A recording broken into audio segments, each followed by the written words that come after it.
now and press the bell icon. Never miss an update. جسے پتہ چل جائے شہادت کیا ہے تو وہ اپنی زندگی میں تڑپتا ہے. کیوں؟ کیونکہ وہ معاملات ہی کوئی اور ہیں.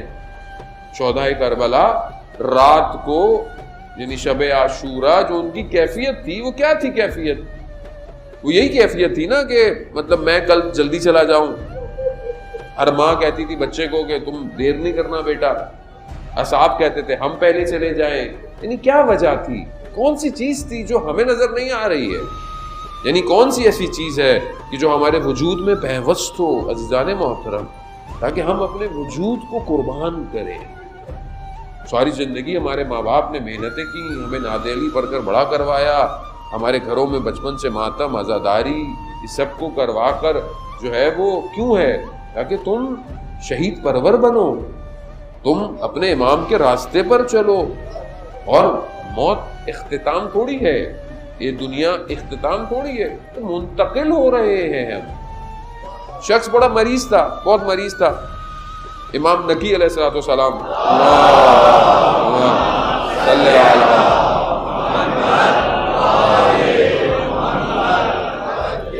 امام نقی علیہ السلام اس کی خدمت، مریض تھا، اس کے پاس پہنچے تو گھبرا رہا تھا.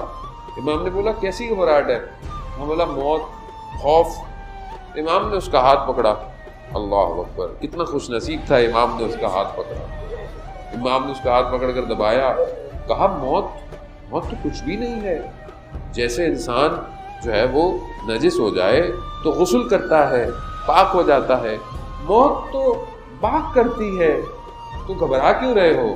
کہا بس اس نے اطمینان کا سانس لیا اور اس کی روح پرواز کر گئی. ہم اصل میں خوف جو ہے انسان کی زندگی میں وہ لاسٹ کا ہے. اور جو ویسٹرنائزیشن تھاٹ ہے، جو ویسٹرن فلسفی ہے، اس کی بیس ہی میٹلسٹک پر ہے، مادے پر. اور وہ کیونکہ مادے سے اٹیچمنٹ کو کریٹ کرتا ہے اور دنیا سب کچھ ہے اس کے لیے.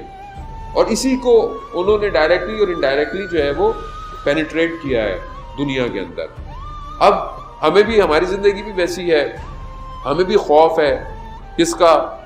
مطلب پہلے تو انسان پڑھائی کا خوف ہوتا ہے، بچے جوان بیٹھے ہوئے ہیں کہ ہم پاس اچھے ہوں. ماں باپ کو بھی خوف ہوتا ہے، اتنی محنت کر رہے ہیں، پتہ نہیں اچھے گریڈ لائے گا نہیں لائے گا.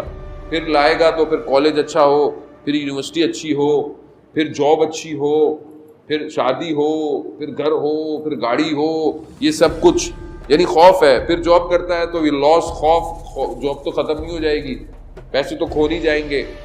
آج کل تو جوانوں کو خوف ہوتا ہے موبائل تو نہیں کھو جائے گا، کیونکہ حیات ہے موبائل کے اندر، سب کچھ اسی کے اندر ہے. تو یہ خوف ہے.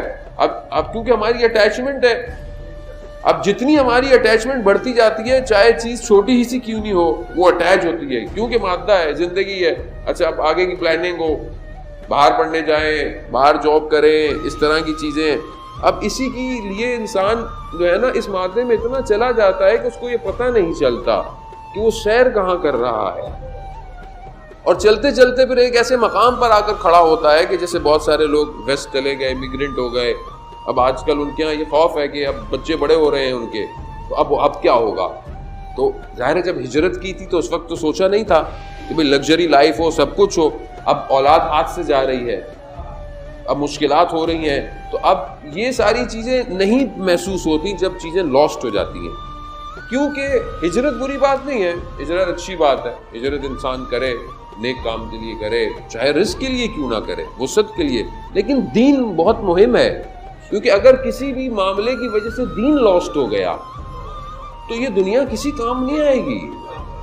یہ تو بالکل فنا ہے. مطلب آپ کیا کہیں گے وہاں روز قیامت میں کھڑے ہو کے؟ روز قیامت دور کی بات، یعنی مرتے وقت کی جو حالات ہوں گے، پھر عالم برزخ ہوگا، پھر دوبارہ اٹھایا جائے گا، پھر 50,000 سال کھڑے ہونا یعنی آسان ہے. 50,000 سال کھڑے ہونا، 5 منٹ نہیں کھڑا ہو سکتا آدمی.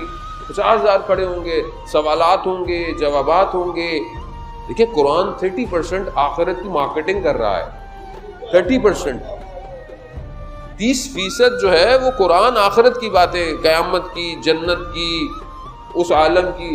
لیکن ہم لوگ کیونکہ ظاہر ہے قرآن تو مسلمانوں کے لیے ہے، اور ظاہر ہے ابھی ہم مسلمان ہیں انشاءاللہ ماشاءاللہ، لیکن کیونکہ ہم نے قرآن کو گھر میں رکھا ہوا ہے خالی. ابھی لوگ بھی کسی کو بولو تو مولانا صاحب اپلیکیشن ڈاؤن لوڈ ہے موبائل میں، لیکن بھائی ڈاؤن لوڈ اپلیکیشن وہاں نہیں، یہاں ہونی چاہیے. یہاں ڈاؤن لوڈ ہوگی تو معاملہ آگے بڑھے گا. عزیزان محترم،